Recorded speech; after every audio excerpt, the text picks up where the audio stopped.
Bonjour, bienvenue sur Cinéma Indépendant. Au cinéma, très souvent, il arrive que des réalisateurs s'inspirent d'autres films, allant parfois même jusqu'à en copier certaines scènes de manière plus ou moins évidente. Il arrive aussi que des cinéastes fassent référence, consciemment ou non, à leurs précédents films.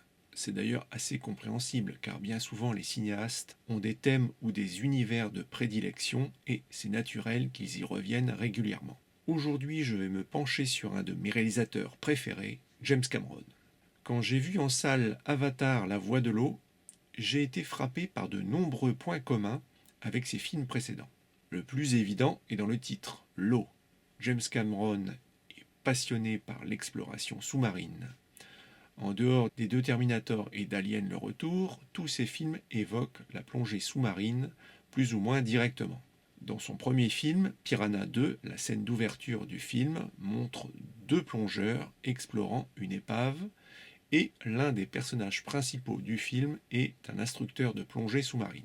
Dans Abyss, on suit une équipe travaillant sur une plateforme en mer qui effectue des plongées sous-marines. Même si le sujet est loin de l'exploration sous-marine, au début de True Lies, Cameron réussit à glisser une scène où Schwarzenegger, habillé en homme grenouille, fait une plongée dans l'eau glacée pour effectuer sa mission d'espion. Dans Titanic, on a l'exploration de l'épave.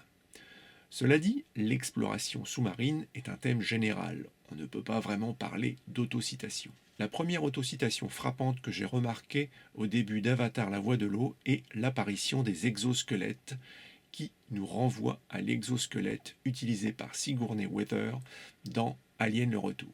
Ensuite, on a la scène où le personnage de Spider, qui est prisonnier, et essaie de casser une vitre avec une chaise, qui nous renvoie à la scène de True Lies où Jamie Lee Curtis essaie de casser une vitre à l'aide d'un tabouret. Ensuite, on a la scène où une Na'vi se noie et perd connaissance sous l'eau.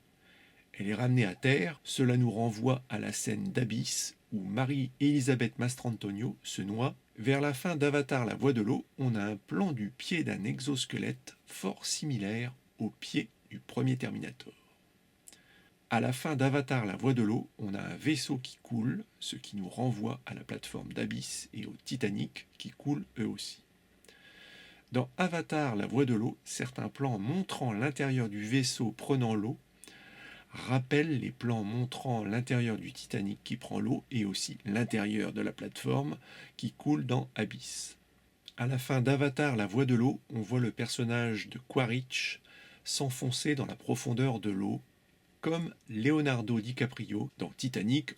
Sinon, d'une manière générale, dans Avatar La Voix de l'eau, la flore sous-marine, aux couleurs violettes et roses, nous renvoie aux couleurs des éléments extraterrestres d'Abyss.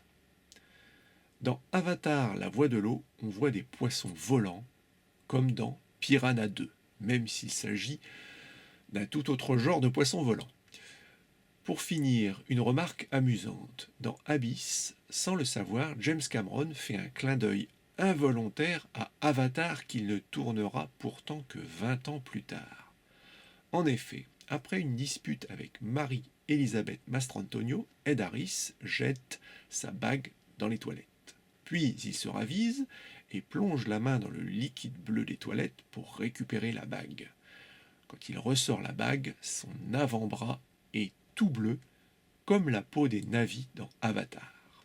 Merci de m'avoir écouté et à une prochaine fois. Si la vidéo vous a plu, merci de penser à vous abonner, à mettre un coup de pouce et à la partager. Cela aiderait beaucoup la chaîne qui en a bien besoin. Merci d'avance.